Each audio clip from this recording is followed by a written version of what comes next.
Et oui, il fallait que ça arrive. J'ai réussi à me blesser à quelques semaines du marathon de Paris et tu vas voir que c'était une période assez compliquée dans cette vidéo. On s'était quitté au Summit de Barcelone, j'avais fait mon RP, j'étais assez content de moi et juste après ça, j'ai repris l'entraînement comme si de rien n'était. Franchement, c'était pas la meilleure idée de l'année. Mon état de forme a très vite décliné. J'ai pas pris de semaine de repos, donc ouais, j'espère ne pas le regretter, hein. Petite course longue. Je suis déjà, je suis déjà presque à 1 heure de course. Honnêtement, j'en peux plus, hein. J'en peux plus. Je dois faire à 2 heures. Là, j'ai fait la moitié.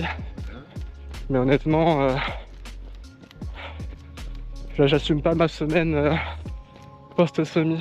Borné comme je suis, j'ai continué à m'entraîner jusqu'à atteindre mes limites et là, j'ai commencé à avoir mal partout. Je pense que là, mon, mon corps et surtout mes jambes me demandent de faire une pause. C'est terrible. J'ai réussi à faire que une demi-heure de course aujourd'hui, comme il y a 3 jours, et j'y arrive plus. J'ai le putain de effet essuie-glace sur ma jambe gauche et une périostite sur la jambe droite. J'ai trop mal. J'ai des amis qui m'ont conseillé de prendre du repos après le semi et je fais non, t'inquiète, je continue à suivre mon programme, ça va le faire.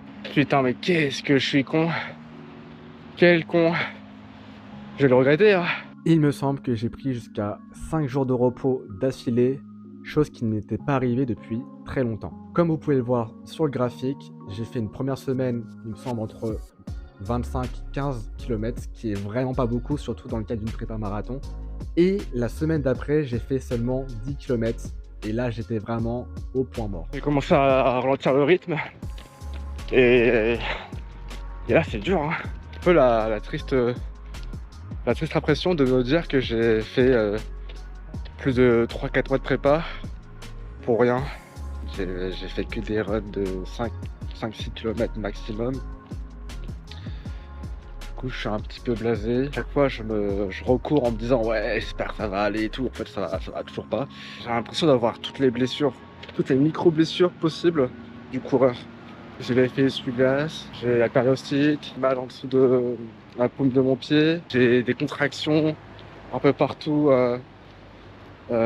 sur mes jambes. Je commençais à être désespéré, je savais pas trop quoi faire entre attendre, dormir, prier, ressasser.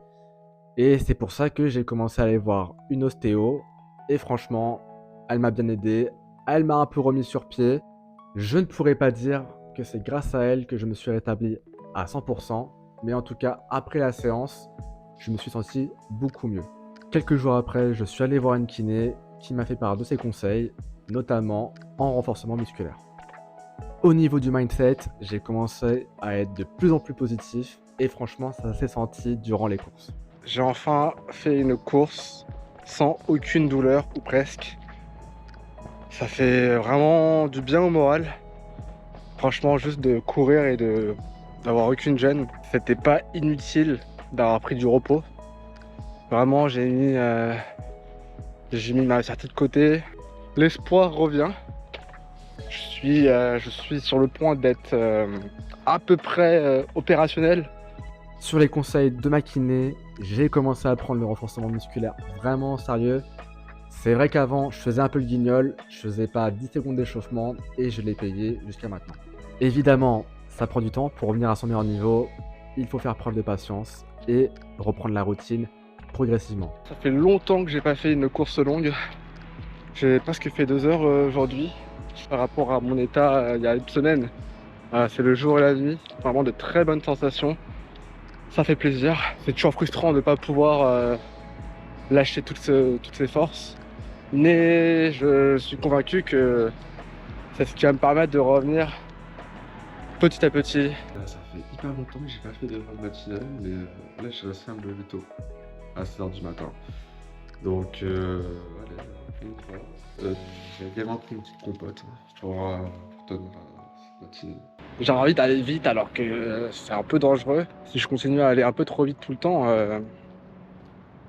je risque de me reblesser.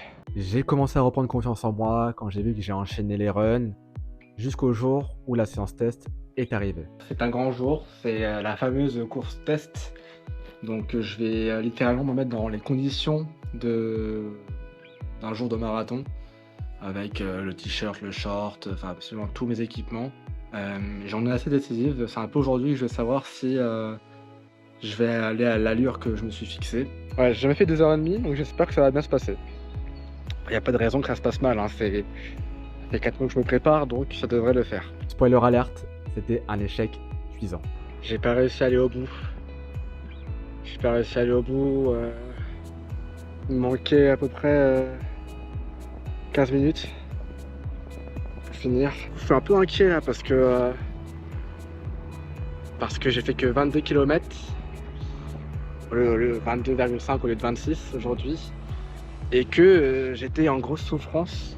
Suite à ce run, j'ai eu l'impression de revenir à la case départ avec la cascade de blessures que j'avais auparavant. Bon, ça pue, hein. C'est chaud là.